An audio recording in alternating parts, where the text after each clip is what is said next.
Tuhan firman-Mu ajaib, kekal meski gunung menghilang. Tiada huruf yang gagal, tak terpatahkan sia-sia. Hidup seperti-Mu ya Allah, lebih dari emas. Aku bersaksi kitab-Mu, kitab yang suci. Terdengarkan firman-Mu, hibur hati yang luka. Terangilah langkahku kemanapun ku pergi. Biarkanlah firman-Mu berkuasa atasku. Ubahkanku, bebaskanku, ku mau menyenangkan-Mu. Tuhan firman-Mu ajaib, kekal meski dunia. Ubah dan bebaskan aku, mau menyenangkan-Mu. Salam jumpa pemirsa terkasih, saya menyambut Anda sekalian dimanapun Anda berada dalam episode terbaru program studi harian kita, Semua Kitab Suci. Sejauh ini kita masih mempelajari surat yang pertama dari Rasul Paulus kepada orang percaya di Korintus. Kita telah membicarakan dalam episode sebelumnya tentang peranan wanita yang diberikan kepadanya oleh Allah, peranan terhormat dalam keluarga dan juga dalam gereja. Hari ini kita akan membicarakan tentang perjamuan kudus Tuhan. Apakah perjamuan kudus Tuhan? Apakah rinciannya? Jika Tuhan berkenan, kita akan melanjutkan topik ini yang telah kita mulai dalam episode yang sebelumnya. Izinkan saya memulai episode ini dengan menyambut tamu kehormatan, hamba Tuhan Dr. Farid Zaki. Selamat datang Dr. Farid. Terima kasih. Juga para hadirin di studio, selamat datang. Dr. Farid, izinkan saya mulai membacakan satu atau dua surat dari pemirsa. Ada surat dari saudari Lilian yang tinggal di Kanada. Ia berkata, pertama-tama saya ingin berterima kasih kepada kru Semua Kitab Suci yang sudah menjawab pertanyaan-pertanyaan saya yang sebelumnya dan atas kepedulian mereka juga. Dan saya berdoa agar Tuhan menolong Anda untuk menyelesaikan perjalanan program ini. Kami menyambut Anda dan pertanyaan Anda, dan kami berjanji jika Tuhan berkenan untuk mempertimbangkan setiap pertanyaan dan kami akan berusaha membantu semua pemirsa dimanapun berada.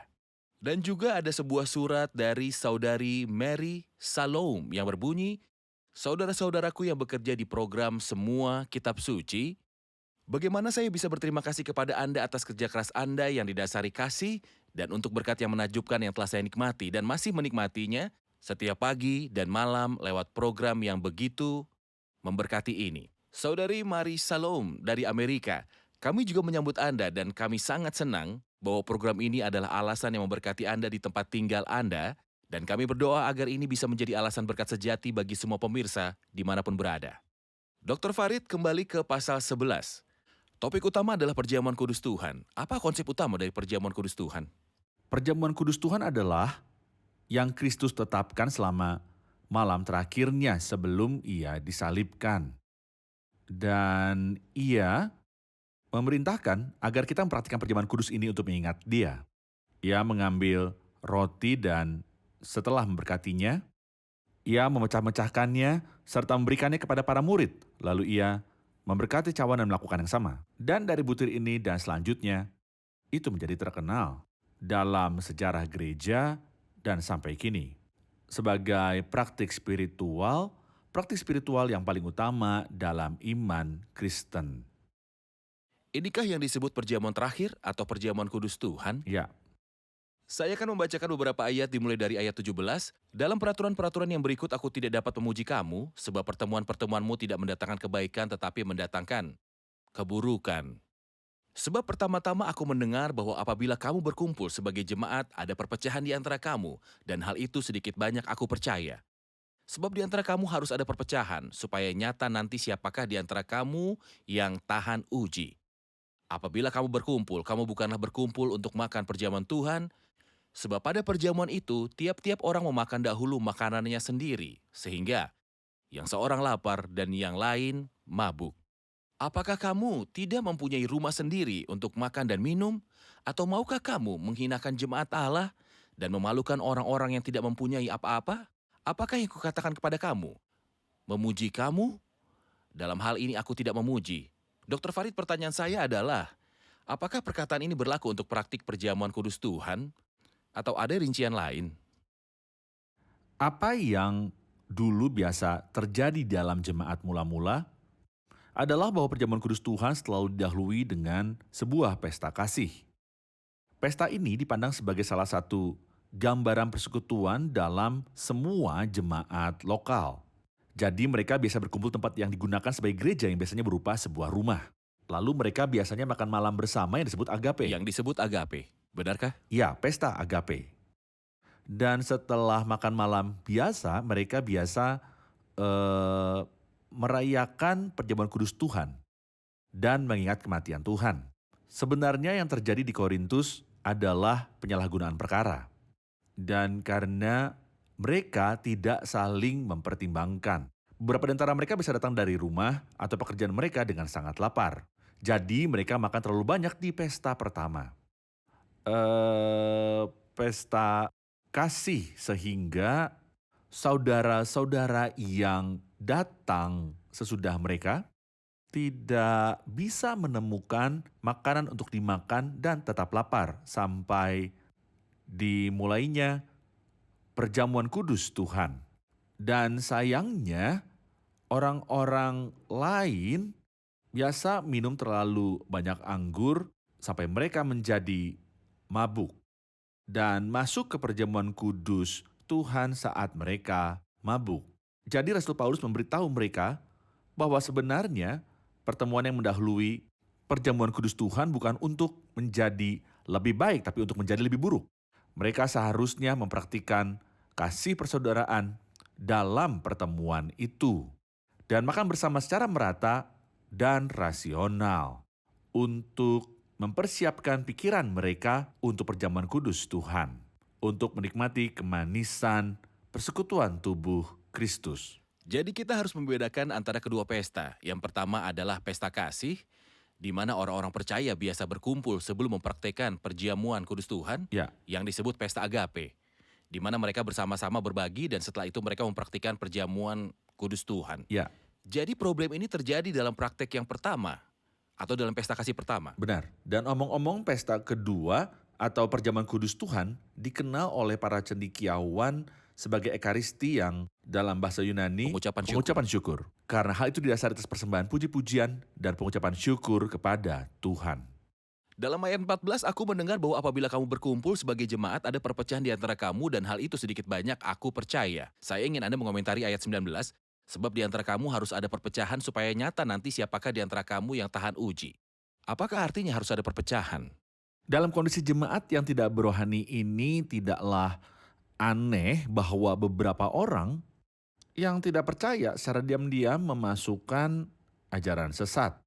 Namun terlepas dari gambaran kelam ini, kehadiran ajaran sesat membuka jalan bagi mereka yang dikenal yang saleh dan dipuji oleh Allah untuk menjadi nyata karena mereka tidak ikut terbawa pada ajaran-ajaran sesat. Saya akan membaca beberapa ayat kemudian kita akan rehat dan menjawab pertanyaan hadirin.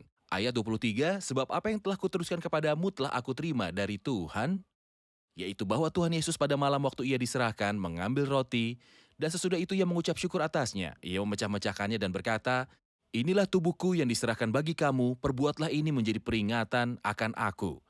Demikian juga ia mengambil cawan sesudah makan, lalu berkata, cawan ini adalah perjanjian baru yang dimeteraikan oleh darahku, perbuatlah ini setiap kali kamu meminumnya menjadi peringatan akan aku.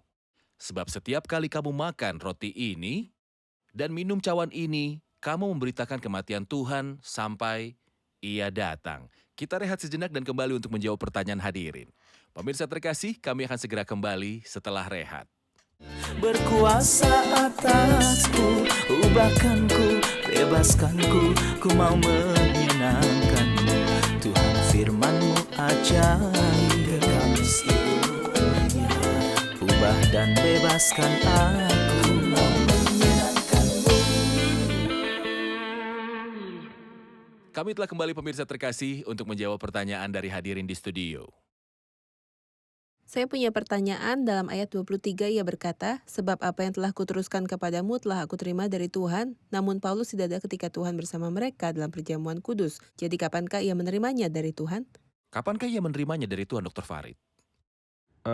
Sebenarnya itu pertanyaan yang baik dan saya akan menjawabnya dalam poin-poin. Silakan.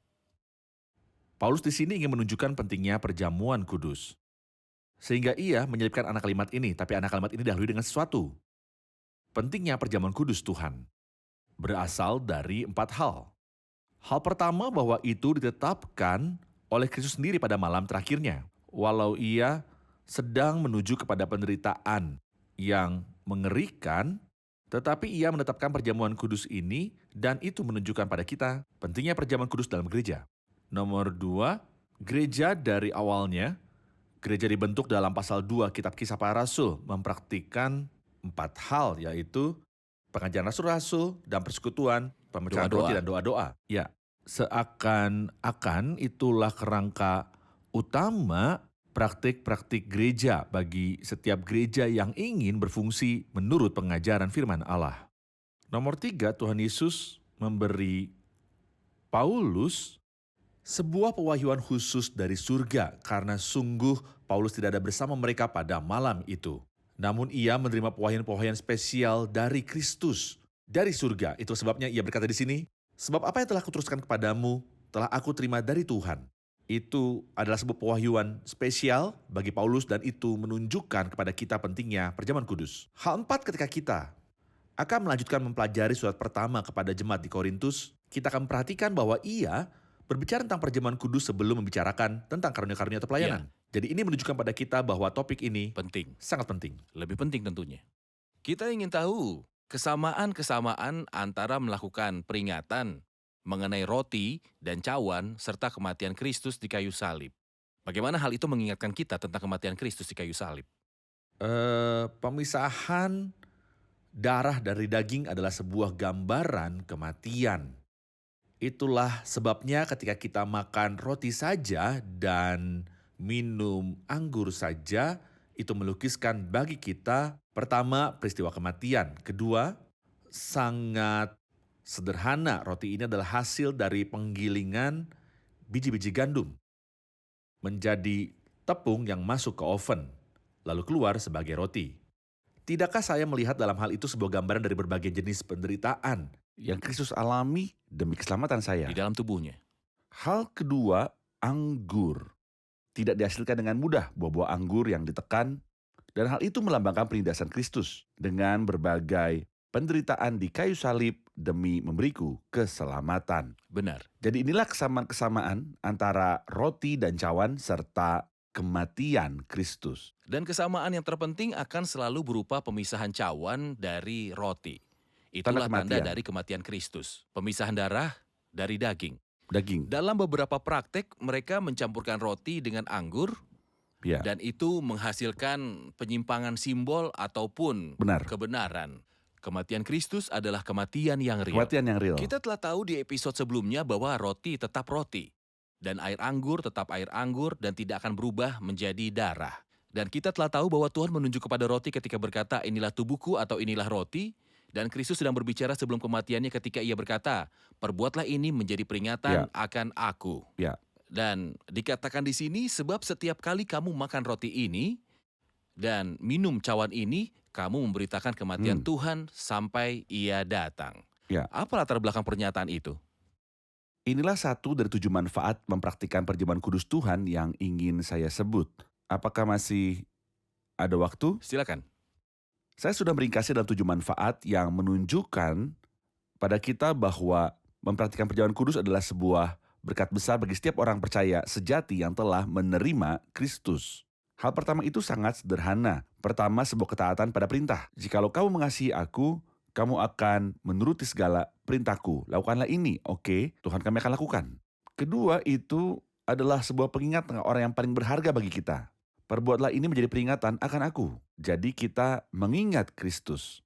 Ketika saya menyimpan foto istri saya di saku, orang yang paling berharga bagi saya sesekali saya mengeluarkannya dan memandanginya sebagai bukti nilai dia bagi saya.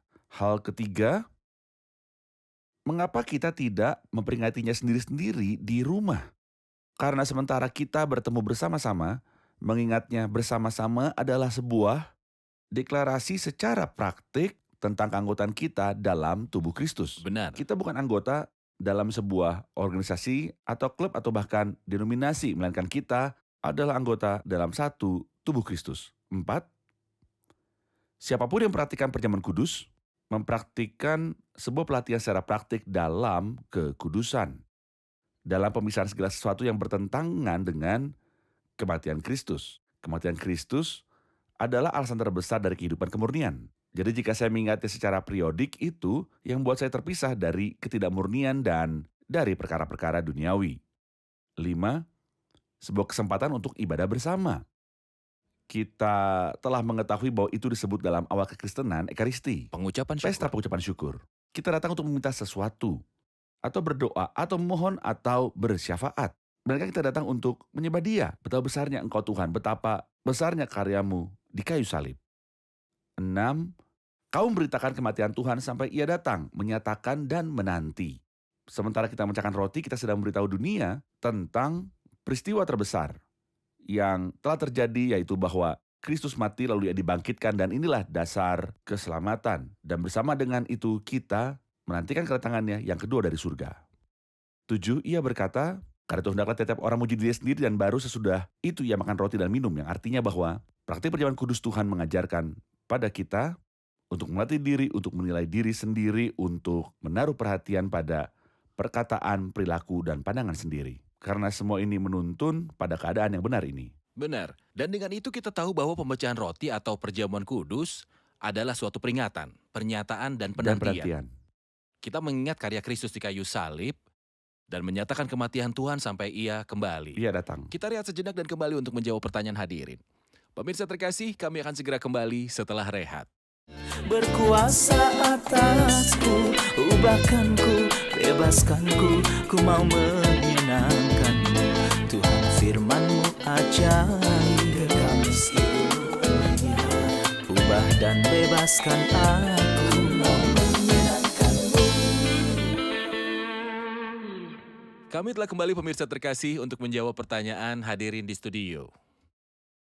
Dalam Keluaran 12 di Perjanjian Lama, kita melihat bahwa mereka merayakan Hari Paskah Tuhan. Adakah hubungan antara Paskah dan perjamuan kudus Tuhan? Adakah kesamaan-kesamaan atau adakah hubungan antara perjamuan kudus dan Paskah dalam Perjanjian Lama? Ada sebuah hubungan antara Paskah dan kematian Kristus. Menurut apa yang Paulus sebut dalam pasal 5 dari surat ini, ketika ia sedang mendorong mereka kepada kekudusan dan tentang membuang ragi, ia berkata, sebab anak domba Paskah kita Juga telah disembelih. juga telah disembelih, yaitu Kristus. Dan kita juga artinya bahwa mereka merayakan Paskah mereka, Dan kita merayakannya juga. dan kita merayakannya, tapi perbedaannya bahwa Paskah mereka sebagai orang Yahudi adalah anak domba yang dipersembahkan. Tapi Paskah kita adalah seorang pribadi yang besar yang dipersembahkan di kayu salib. Mereka makan roti tidak beragi pada Paskah mereka, tetapi Paskah kita dikaitkan dengan hidup yang murni, bebas dari kejahatan. Baik. Jadi, jika Tuhan berkenan dalam episode selanjutnya kita akan membicarakan tentang praktik perjamuan kudus, kekudusan dalam praktek, kesalahan-kesalahan dalam praktek, dan disiplin gerejawi yang terkait dengan hal itu. Namun, sebelum mengakhiri episode ini saya ingin berbicara tentang kesalahan umum tentang mencampur baurkan antara Yohanes 6 dan pemecahan roti serta perjamuan kudus. Saya tahu kita telah membicarakannya dalam episode sebelumnya, namun saya ingin menyuguhkannya dalam butir-butir untuk membuatnya lebih mudah bagi pemirsa terkasih untuk membedakan antara apa yang dikatakan dalam Yohanes 6 dan apa yang dikatakan tentang perjamuan kudus Tuhan. Dalam Yohanes 6, perayaan Paskah adalah basis dari khotbah Kristus. Orang Yahudi merayakan Paskah di mana mereka biasa makan dan minum. Lalu setelah perayaan itu, Kristus memulai sebuah khotbah yang baik. Ringkasannya adalah bahwa iman dalam Dia diilustrasikannya dengan makan dari Dia. Misalnya ia berkata, Yohanes pasal 6 ayat 35, Akulah roti hidup, barang siapa datang kepadaku, ia tidak akan lapar lagi, dan barang siapa percaya kepadaku, ia tidak akan haus lagi. Yang artinya bahwa iman dalam Dia menyerupai seorang yang makan dan minum untuk memenuhi dengan baik kekosongan batinnya. Oke? Benar. Di sisi lain, ketika Kristus menetapkan perjamuan kudus, ia tidak berbicara tentang memiliki iman di dalam Dia. Ia tidak berkata, barang siapa datang kepadaku, melainkan ia sedang berbicara kepada orang-orang percaya yang sedang duduk bersamanya, dan ia memberitahu mereka, perbuatlah ini menjadi peringatan akan aku. Hal kedua, pengaturan waktu.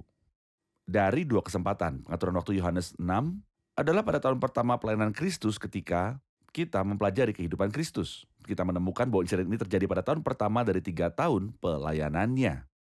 Sedangkan perjamuan kudus terjadi pada malam terakhir sebelum ia diserahkan. Selisih waktu. Selisih waktu. 3. Tempatnya. Di manakah Kristus menyampaikan khotbah yang dicatat dalam Yohanes 6? Khotbah tentang makan dan minum disampaikan dalam distrik Kapernaum. Dan di manakah Kapernaum? Di Galilea di utara Palestina. Lalu di manakah Kristus menetapkan perjamuan kudus? Di ruang atas, di Yerusalem, di sebelah selatan. Jadi ada perbedaan geografis. Perbedaan geografis. 4. Kristus berkata dengan jelas dan gamblang dalam percakapan di Yohanes 6. Saya akan membacakan 2 ayat. Yohanes 6 ayat 57. Sama seperti Bapa yang hidup mengutus aku dan aku hidup oleh Bapa, demikian juga barang siapa yang makan aku akan hidup oleh aku. Inilah kuncinya. Karena aku menjalani sebuah kehidupan spiritual karena Bapa. Barang siapa makan aku, makanan rohani. Makan aku, ia percaya akan aku, dan ia hidup dalam persekutuan denganku. Sedangkan, dalam perjamuan kudus Tuhan, sebab setiap kali kamu makan roti ini, itu makan dalam arti sebenarnya. Dan minum cawan ini, itu minum yang sebenarnya. Kamu memberitakan kematian Tuhan sampai ia datang. Dan Kristus berkata dalam Yohanes 6, perkataan-perkataan yang kukatakan kepadamu Adalah roh. dan hidup. Hasil dari khotbah dalam Yohanes 6 adalah banyak murid Kristus yang berpaling dengan berkata, perkataan ini keras. Mereka memahaminya harafiah. Sementara hasil penetapan perjamuan kudus adalah bahwa gereja di seluruh sejarahnya sampai kini memelihara perjamuan kudus. Benar. Saya mengingatkan pemirsa terkasih tentang perkataan yang disebut dalam Yohanes pasal 6, ayat 54, barang siapa makan dagingku dan minum darahku, ia mempunyai hidup yang kekal. Dan aku akan membangkitkan dia pada akhir zaman. Sebab dagingku adalah benar-benar makanan dan darahku adalah benar-benar minuman. Barang siapa makan dagingku dan minum darahku, ia tinggal dalam aku dan aku di dalam dia. Kita paham bahwa perkataan ini tidak berkaitan sama sekali dengan perjamuan kudus, tetapi kepada penerimaan Kristus, Sang Juru Selamat. dagingnya dan darahnya berarti pemisahan darah dari daging yang artinya kematian Kristus. Menerima Kristus sebagai dia yang mati di kayu salib dan tidak dalam hal perjamuan kudus Tuhan sama sekali. Tepat. Dan tentunya kita tahu bahwa Injil Yohanes adalah Injil kehidupan kekal. Tidak disebut di dalamnya tentang baptisan atau perjamuan kudus untuk memberitahu kita bahwa baptisan ataupun perjamuan kudus Perjamuan kudus. memberikan kehidupan yang kekal. Tepat. Terima kasih Dr. Farid. Kita simpulkan episode ini bersama hadirin. Saya ingin sebuah komentar atas ayat 19 yang berkata, sebab di antara kamu harus ada perpecahan, supaya nyata nanti siapakah di antara kamu yang tahan uji. Apa maksudnya? Jemaat di Korintus berada dalam kondisi yang tidak spiritual. Di situasi ini tidak terelakkan bahwa orang-orang tidak percaya masuk ke tengah-tengah orang-orang percaya untuk menyebarkan ajaran sesat. Di sisi lain, fraksi ini memberi sebuah kesempatan untuk mereka yang telah diperkenan, yang adalah para pemercaya yang saleh, untuk memegang teguh kebenaran dan menolak fraksi. Benar.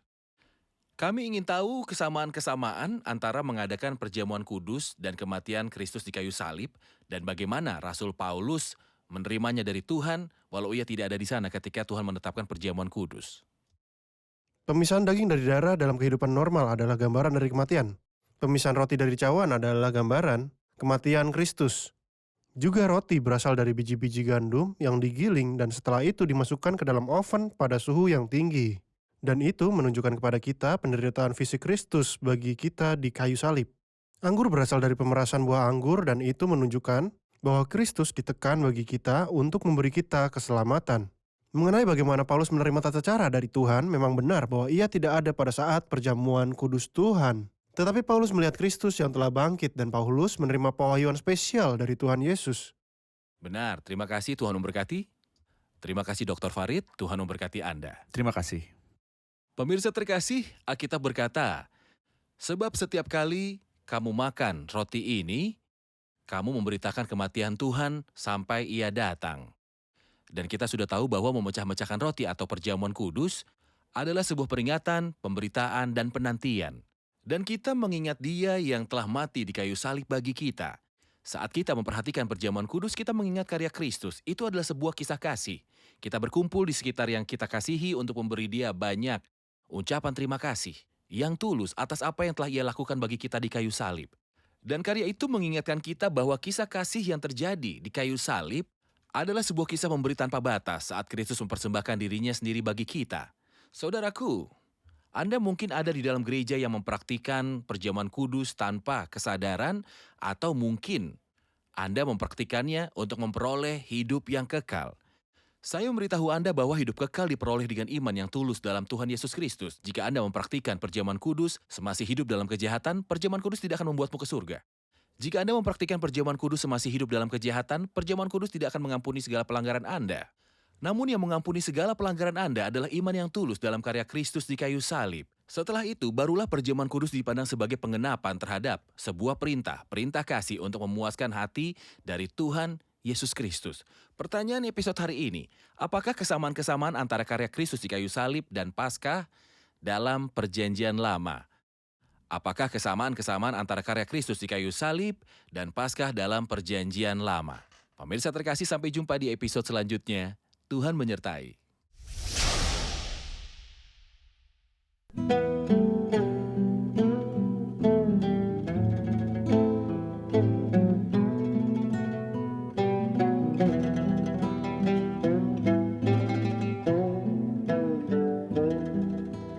يا محبا مات عن جنس البشر امحو إثمي أنت أولى من غفر كن معينا فأنا ممن عثر بالخطايا يا حبيبي يا يسوع بالخطايا يا حبيبي يا يسوع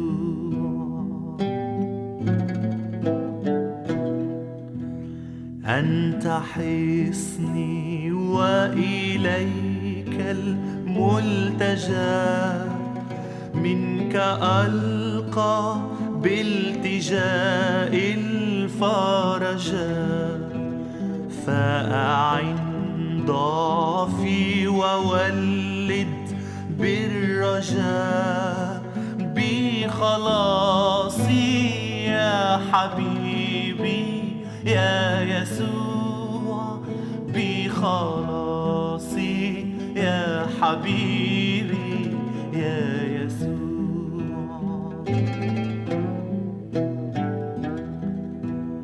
أنت تدعو الخاطي الغر الأثيم لينال الخلد في دار النعيم وأنا مهما يكن ذنبي عظيم لك آتي يا حبيبي يا يسوع لك آتي يا حبيبي يا يسوع